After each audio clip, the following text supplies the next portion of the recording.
Rosie's Big Success. Written and narrated by Andrew Sercombe and illustrated by Tim Charnick.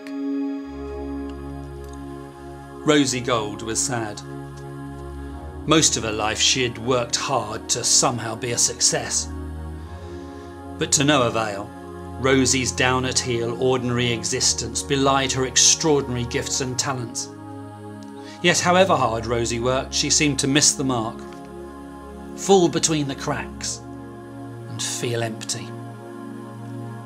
Rosie had set up a little jeweller's shop in the down-at-heel end of town. It was in a quiet corner and, like Rosie, didn't attract too much attention. Rosie was particularly successful at not attracting attention.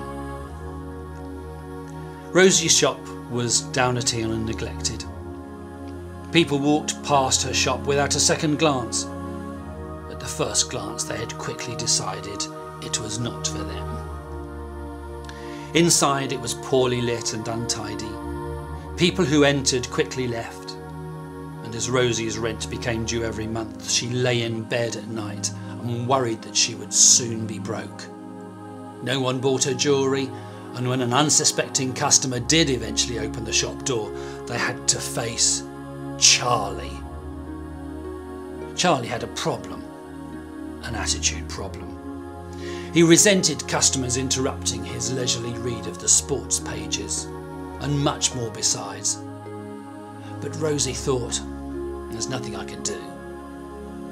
Things were going nicely downhill, fulfilling her secret expectations, when one day Rosie met Mr. Bitt, the Powerchange coach. Mr. Bitt had been recommended by a loyal friend who himself had been coached by him some time before. Mr. Bitt would help her to unhook from the things inside her that were holding her back and hook her on to things that would take her forward and make a difference to the way she saw the future. She was nervous of Mr. Bitt to start with, but she soon settled down and felt comfortable with him.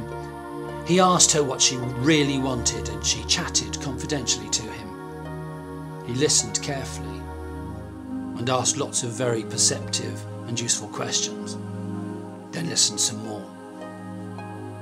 He lived up to his name by explaining that she had probably missed a bit somewhere and that together they would sort it all out. For the first time in ages, Rosie felt better. She went away from her first appointment with Mr. Bitt with a lighter heart and a sense of real hope. Mr. Bitt focused on Rosie herself. Your value is not defined by what you do or what you have, he told her. You're much more than that. Everybody is. What you do is simply what you do, it's not who you are. And what you have is just what you have. Rosie had always thought she had to do and have the right things to be worth anything. Mr. Bitt was an inspiration. He seemed to know just what to ask when she visited him. He was kind and he smiled a lot. She felt safe with him, not least because he was trustworthy. He helped Rosie to see herself as she really was, and that was such a pleasant surprise. Rosie started to value herself properly and realised she was becoming a much more attractive person all round. It felt so good. The following week, Mr. Bitt told her, "Today I'm going to explain to you the 10 out of 10 personal value score." Rosie felt sick. She had never ever got 10 out of 10 before in anything. She suspected that she barely reached 6 out of 10 on a good day. Mr. Bitt reassured her. "Rosie," he told her, "you've been living in an imaginary bubble all this time, a 6 out of 10 world that has nothing to do with your real worth. The 10 out of 10 personal value score measures what every human being is actually worth, whether we feel like it or not. Remember, it measures who we are, not what we do, nor what we have. From the very day you began, you've been worth 10 out of 10. It's the value of every human being, however old they are." When it finally dawned on Rosie that it must be true, she was delighted and relieved. It was so exciting to accept herself fully as a 10 out of 10 person, and she felt a deep, reassuring feeling sweep over her for the first of many times. Living as a 10 out of 10 person was a bit weird to start with. Rosie felt slightly out of her depth, but she soon got used to it. Mr. Bitt noticed a marked difference in Rosie. He was impressed. When he suggested her new way of thinking might affect everything, she looked at her shoes, thought about her hair and her clothes. Over the next few weeks, Rosie was transformed. She no longer was down at heel. She bought some new red shoes to prove it. Her old tatty clothes were thrown away and she chose a new hairstyle. She took a pride in herself and people said she positively glowed. Rosie Gold by name, Rosie Gold by nature, she whispered determinedly to herself as she danced in the shower in the mornings. Time to make some changes to the rest of my life, and so she began to plan. Mr. Bitt had advised Rosie, live only the life you're proud to own. Anything you don't like, stop doing those things.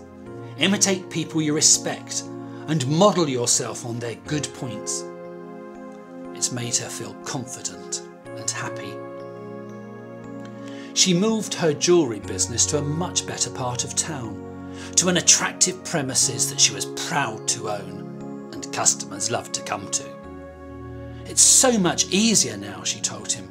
I feel so much more creative and we're attracting some very discerning customers who want to buy what I have made. Rosie also chose a different manager for a shop called Richard. Rich, he likes that name, is brilliant. He now runs the shop whilst Rosie concentrates on what she's good at. Rich respects her customers and loves working with Rosie, who motivates and inspires him. They love to help their customers feel good about themselves. Rosie and Rich are looking forward to a future that is rosier and richer for them both. In fact, most of the people around Rosie and Rich live better lives these days. They tell the story of how Rosie met Mr. Bitt, the Powerchange coach, and what happened to her and what's happened to Rich, and how it's changed so many people. This is what Rosie did. She worked with someone she trusted who could help her. She accepted her 10 out of 10 personal value score. She took full responsibility for who she is and what she does. Then she lived in a way she truly admired for the rest of her life. She lived a life she was proud to own. And that's where we leave them today. Rosie has asked me to pass her story on to you. And she wants you to tell others how good it is to be 10 out of 10 every day. Life is so much better for me now, she says. I'm enjoying being me, and I'm showing other people how they can live confident and happy lives. Rich agrees. I think that's been Rosie's biggest success so far, he says. What do you think?